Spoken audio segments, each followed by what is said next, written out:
A little girl gave her only treasure to a stranger to feed her brother, then discovered he was the father they'd been waiting for.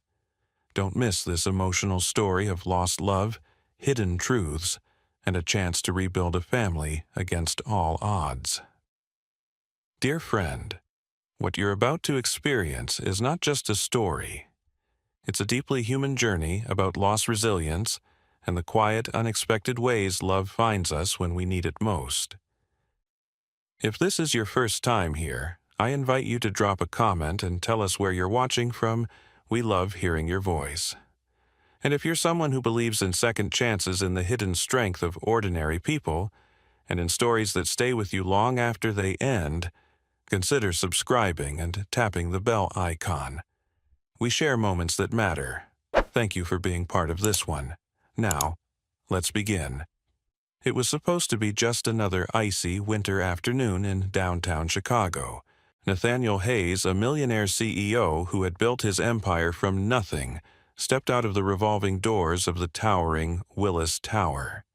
His mind was a storm of numbers, legal documents, and the final stages of a merger that would make his company the undisputed leader in medical technology. Everything he'd ever worked for was about to fall into place, and he could almost taste the victory. But in a split second, the trajectory of his life veered off course in a way he never could have predicted. As Nathaniel adjusted his wool coat against the biting wind and scanned his phone for the latest updates from his legal team, something in the corner of his eye caught his attention. He nearly tripped over a small figure crouched on the frozen concrete.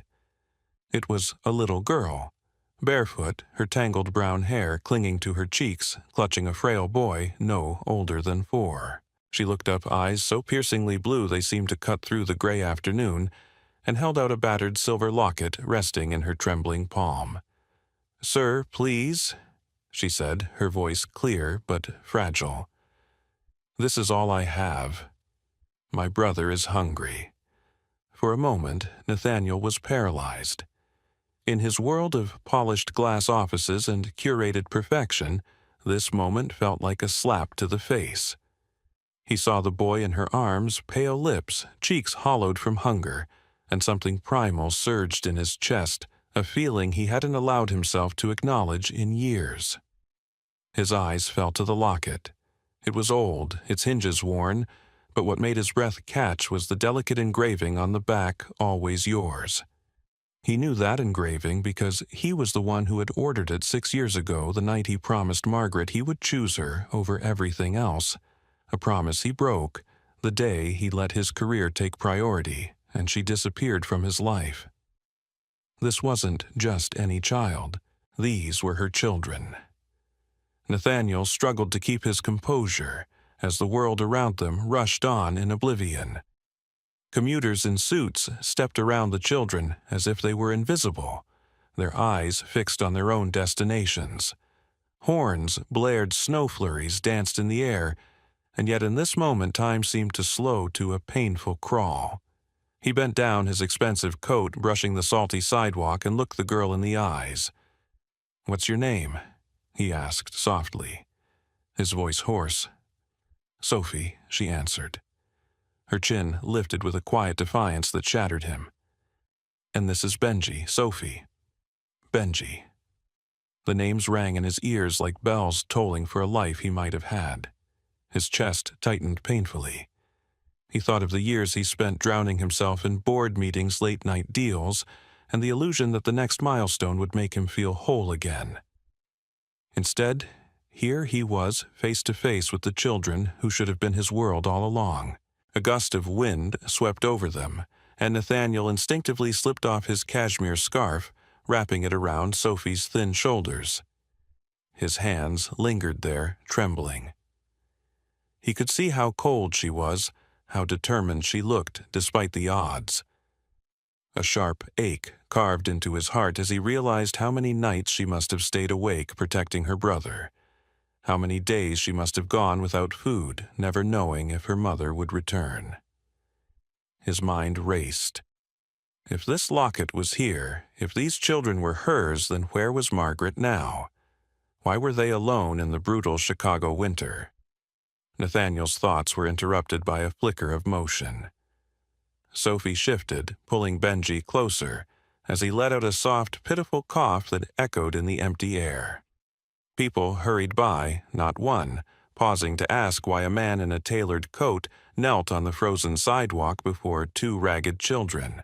Nathaniel felt shame burn hot in his chest for every time he had walked past someone in need without a second glance every time he told himself someone else would help. Not this time. He knew with a terrifying certainty that he couldn't walk away, that walking away now would mean losing the last chance to make things right. In that moment, Nathaniel Hayes made a decision that would unravel every carefully laid plan of his life. He scooped Benji gently into his arms, feeling how alarmingly light the boy was, and extended his other hand to Sophie. She hesitated for the briefest second before slipping her tiny fingers into his. It was a gesture so small, yet so monumental it almost buckled his knees. He guided them toward the street, his mind whirling with questions and panic. His phone buzzed in his pocket with a call from his CFO, the deal, the merger, everything waiting for his approval. But with each step he took away from the tower that bore his name, he felt the icy walls of his carefully curated existence begin to crack. This was the beginning of something he couldn't yet define, something that terrified him more than any hostile takeover. But it was also the first time in years he felt alive. Sometimes life's most important moments don't announce themselves with trumpets or neon lights. They come quietly in the eyes of a child who believes you might save them. Nathaniel knew he would never be the same. And as he led Sophie and Benji toward a warm cafe, he vaguely remembered seeing, down the block. He felt a truth settle deep inside him. The next chapter of his life had already begun, and there would be no turning back. Nathaniel Hayes stood just inside the cozy cafe steam rising from his coffee as Sophie and Benji sat across from him at a small wooden table. The heat of the room thawed the numbness from their cheeks, but not the questions burning inside his mind. His eyes drifted to the silver locket Sophie had tried to give him on the street. It now lay open on the table between them, catching the cafe's warm light.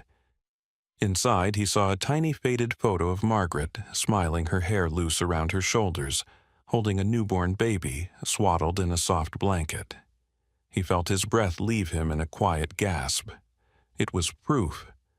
Proof that these children were hers, and almost certainly his. Sophie's gaze followed his, her small hands clutching Benji's arm as if afraid he might slip away. "Mom always kept it close," she said in a voice that sounded too old for a 7-year-old. "She told me it was from someone she loved but lost." Her words twisted like a knife in Nathaniel's chest. He remembered the night he'd given Margaret the locket, the way she had looked at him with tears of joy, whispering that no matter what happened, they'd always find their way back to each other. But he'd failed her. He'd failed them all. As he tried to find the right words, Sophie's eyes locked with his, searching for answers he wasn't ready to give. "Do you know my mom?" she asked, her voice trembling with a desperate hope that threatened to shatter him. His mind swirled with memories he'd buried beneath years of boardrooms and bottom lines, the arguments as excuses the day she walked out without a word. He had told himself it was her choice, that he needed to focus on his company. But seeing Sophie's face so achingly similar to Margaret's made every rationalization crumble. He reached for the locket, feeling its cool metal press into his palm. "Yes," he whispered, voice thick. "I knew her. A long time ago." His admission hung heavy between them. He wanted to gather both children into his arms to tell them everything would be okay, but he knew promises meant nothing if he couldn't keep them. The silence grew as Sophie looked down, tracing the locket with her finger, tears welling in her eyes but refusing to fall. Her quiet strength made him ache with both admiration and guilt. Nathaniel was jolted back when the cafe's door opened and a gust of cold air swept in, bringing with it Dr. Sandra Patel, his oldest friend and closest confidant. She had been searching for him ever since he'd missed the crucial signing meeting that morning. Her eyes widened at the sight of him with the two children. "Nathaniel," she said softly but urgently as she approached the table. "What's going on?" He hesitated, then gestured for her to sit. As he told her everything, his voice faltered when he explained finding the locket, Margaret's disappearance, and the undeniable resemblance he saw in Sophie. Dr. Patel's brow furrowed as she listened. "Nathaniel, if this is what it looks like, you need to act fast," she said, concern etched into every line of her face. "If word gets out that you've taken 2 kids off the street without proof they're yours, it could ruin you. CPS will get involved, the media." She stopped herself, glancing at Sophie, who was hugging Benji tightly, both children looking terrified by the adult conversation. Sandra's eyes softened as she reached across the table to squeeze Sophie's hand. "It's okay, sweetheart. We just want to make sure you and your brother are safe." Nathaniel's mind raced.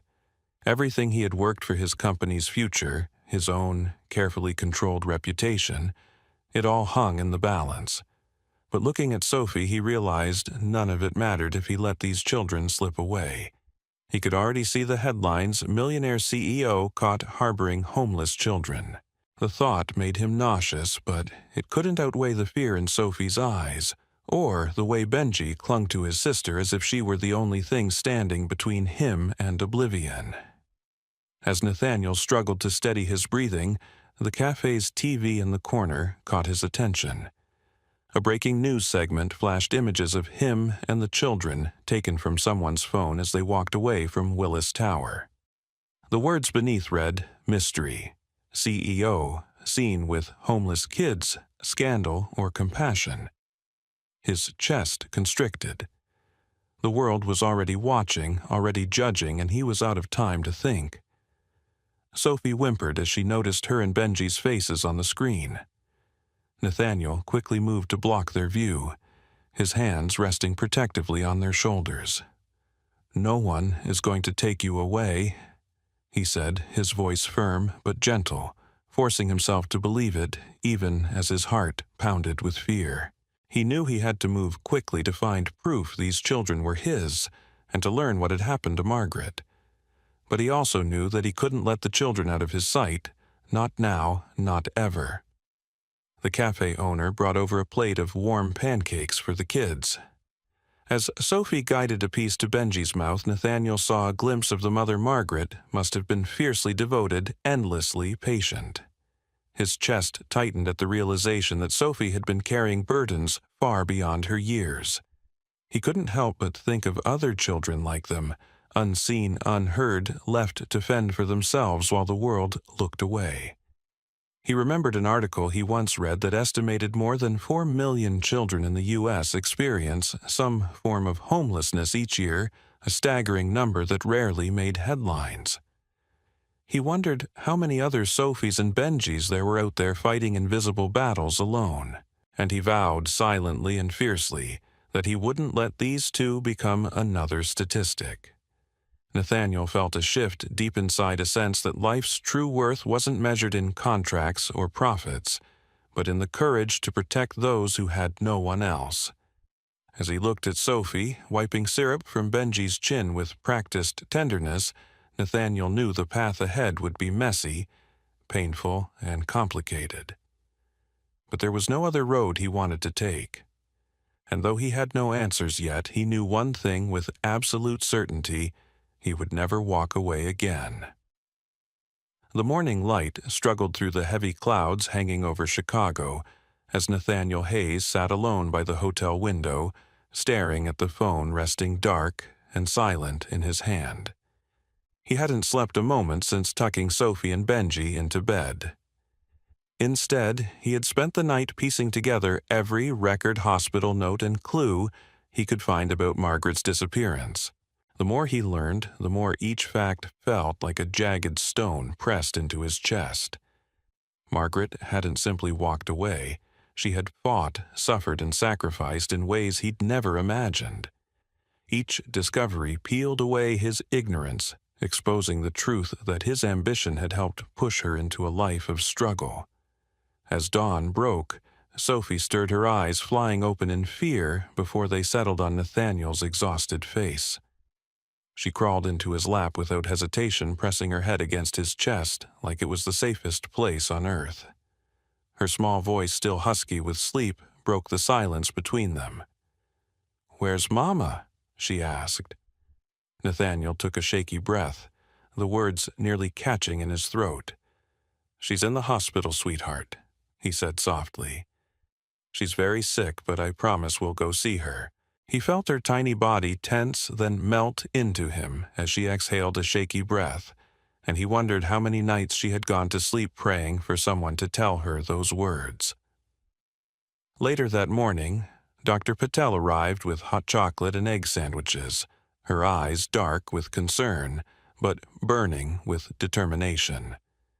She handed Nathaniel a printed page from the hospital database, a patient record for Margaret Fields, currently comatose at Rush University Medical Center.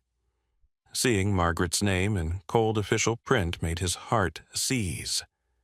He traced the letters with his thumb, memories flooding him of the woman who once challenged him to be better, who had looked at him like he was her world, a world he shattered with his absence. He turned to Sophie, who was perched beside Benji, carefully feeding him a piece of warm sandwich. "Your mom. She had an accident," he began gently. "She fell and hit her head while working." Sophie's eyes filled with tears. She wouldn't let fall her voice, small but fierce, as she whispered, "Mama always said we'd be okay if we stayed together."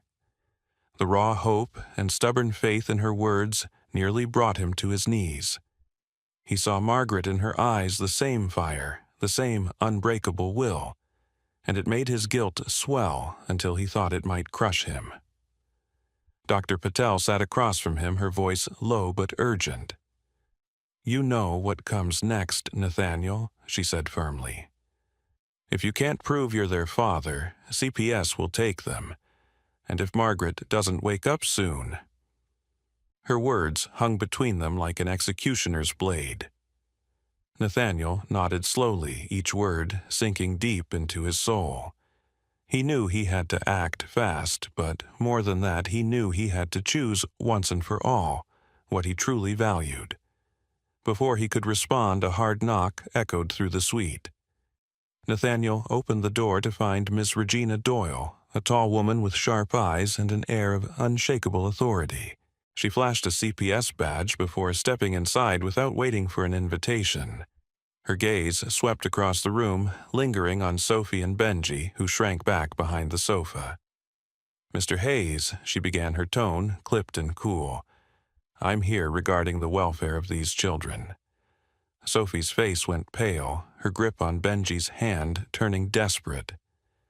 Nathaniel felt a surge of protectiveness stronger than any instinct he'd ever known. As Miss Doyle questioned him, the cold detachment in her eyes made Nathaniel's blood run cold. "Are they going to take us?" Sophie whispered, her voice trembling with terror. Nathaniel dropped to his knees in front of her, forcing himself to keep his voice calm, even as his inside screamed. "No one is taking you," he vowed, his words fierce. "I swear." Miss Doyle's lips pressed into a thin line as she scribbled on her tablet. The scratching of her stylus felt louder than the ticking clock on the wall, each stroke marking the seconds slipping away. That night, after Miss Doyle left with a vague promise to return the next morning, the room felt heavier than ever. Nathaniel sat on the carpet, Sophie curled against his chest, her breathing slow and deep as sleep finally claimed her. He opened the locket once more, the tiny photo of Margaret holding a newborn shimmering in the lamplight. "Did your mom ever talk about your dad?" he asked softly. Sophie stirred, blinking sleepily. "She said he was smart and kind. She wished he could see me, but then she'd start crying and stop talking." each word sliced into him raw and unfiltered, cutting deeper than any boardroom betrayal ever had. In the quiet stillness, Nathaniel realized how hollow his achievements felt. Every deal, every accolade, they all rang empty compared to the weight of this moment. He thought of parents everywhere who believed working longer hours could make up for being absent, who measured love in gifts instead of time, and he promised himself he would never again let success blind him to what truly mattered. A gentle knock at the door broke the silence. Dr. Patel slipped inside her expression, softening as she looked at the father and daughter curled together. She set a folder on the table, thick with documents, birth certificates, hospital records, anything that might prove his paternity. "It's not enough yet," she said quietly, hope laced with caution, "but it's a start." Nathaniel took the folder, his hands trembling. He looked at Sophie, now asleep, with her head resting on his shoulder, and felt a fierce surge of resolve. He stood, his eyes burning with unshed tears, and silently vowed to Margaret that he would bring them home no matter the cost. The sun was just beginning to rise over the Chicago skyline when Nathaniel Hayes stepped into the kitchen of the hotel suite, his eyes gritty from another sleepless night. He looked over at Sophie and Benji, who were curled up together on the couch, wrapped in a blanket that seemed far too thin for the weight of what they carried. A pot of oatmeal bubbled quietly on the stove, the warm smell filling the small room with a sense of comfort he hadn't felt in years. For a fleeting moment it felt like a home. As he buttered toast and poured warm milk into mugs, Nathaniel thought of the countless mornings he'd rushed out the door, phone pressed to his ear, already lost in meetings before he even arrived at the office. He wondered what it would have been like if Margaret had stayed, if he'd chosen her over quarterly earnings and conference calls. Would he have woken to mornings like this? Sleepy eyes, quiet giggles, the small miracles of family he'd once convinced himself he didn't need. Sophie stirred and sat up, rubbing her eyes before giving him a shy smile that broke his heart. "Did you stay all night?" she asked softly. "I did," he replied, setting a steaming mug on the table. "I'm not going anywhere." Her shoulders relaxed at his words, and he realized how powerful simple consistency could be for a child who had learned to expect abandonment. As they ate, his phone buzzed with urgent messages from his executive team. The merger was at risk. Investors were panicking. His CFO warned him that every hour he delayed was costing him millions, threatening not just his position, but the livelihoods of everyone who worked for him. He stared at the phone as it rang again, the company's logo pulsing on the screen like a heartbeat, a life he'd built now, clashing violently with the one he realized he wanted more. Sophie watched him carefully, eyes darting between his face and the phone. "Are you leaving?" she asked, her voice so small it nearly unraveled him. He crouched down beside her, taking her hands in his. "No," he said firmly, even as the weight of his words settled heavy in his chest. "Nothing is more important than you and Benji. Nothing." As the morning wore on, he arranged for Dr. Patel to escort Sophie and Benji to a trusted children's center with warm meals, games, and counselors who would make them feel safe. The center was bright and full of life, with children laughing and teachers kneeling to talk at their level. Nathaniel watched as Sophie hesitated at the doorway, her hand clutching his. So tightly his fingers ached.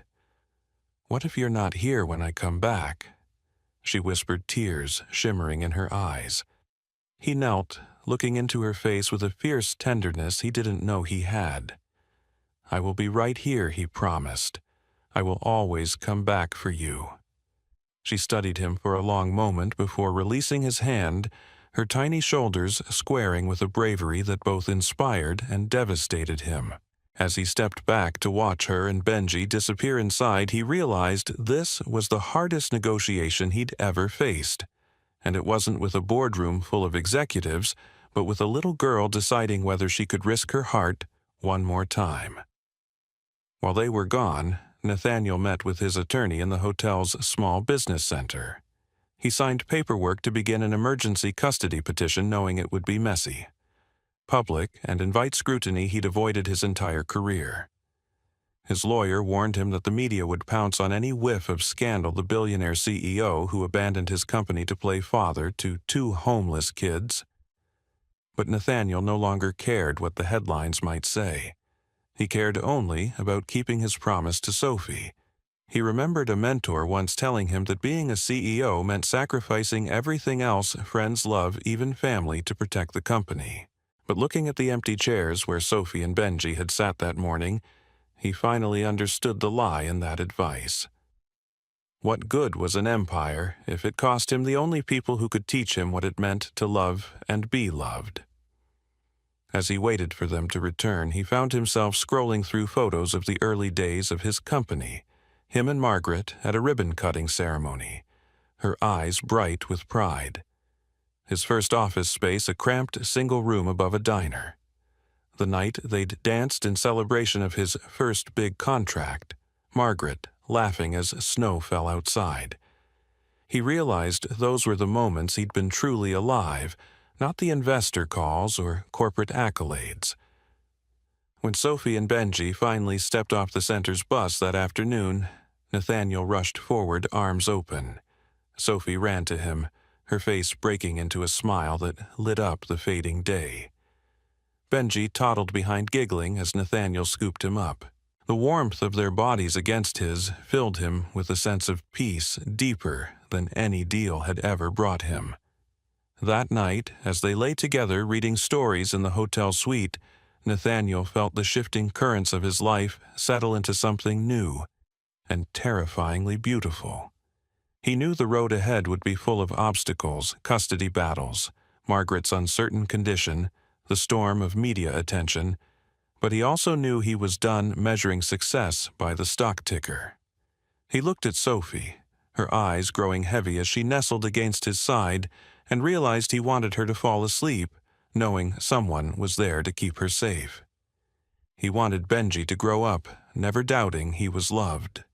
And in that quiet hotel room, Nathaniel Hayes chose them over every ambition that had once defined him, learning that sometimes the truest strength is found not in domination, but in devotion. The day dawned gray and hushed as Nathaniel Hayes led Sophie and Benji into Rush University Medical Center. His heart pounded with every step through the sterile halls, the rhythmic beep of machines blending with hushed voices, and the muted shuffle of nurses. Sophie clutched his hand so tightly it hurt her wide eyes, darting around, as if each sound might signal something terrible. Benji dozed against his shoulder, his small breaths warm against Nathaniel's neck. At that moment, the bustling hospital felt like the only place in the world that mattered. They reached Margaret's room, and Nathaniel hesitated with his hand on the door. He could see her through the glass, pale, so still, it was as if time had stopped, wires snaking from her body to the blinking monitors that measured every fragile heartbeat. Sophie pressed closer to him, trembling. "Is Mama going to wake up?" she asked in a voice that was barely more than a whisper. He knelt to her level, his eyes level with hers. "Sometimes people wake up when they hear the voices of the ones they love," he said, trying to sound braver than he felt. "Let's tell her you're here." Together, they stepped into the room. The air smelled of antiseptic and something more painful loss that had lingered too long. Sophie climbed onto the chair beside the bed, setting her stuffed rabbit in her lap. She took Margaret's limp hand, her tiny fingers brushing across skin that was warm but unresponsive. Tears slipped down her cheeks as she began to talk. She told Margaret about the warm oatmeal Nathaniel made, about the toys at the children's center, about how she wasn't as scared when he was there. Nathaniel felt each word sink into the quiet room like a prayer. He approached the other side of the bed, taking Margaret's other hand into his.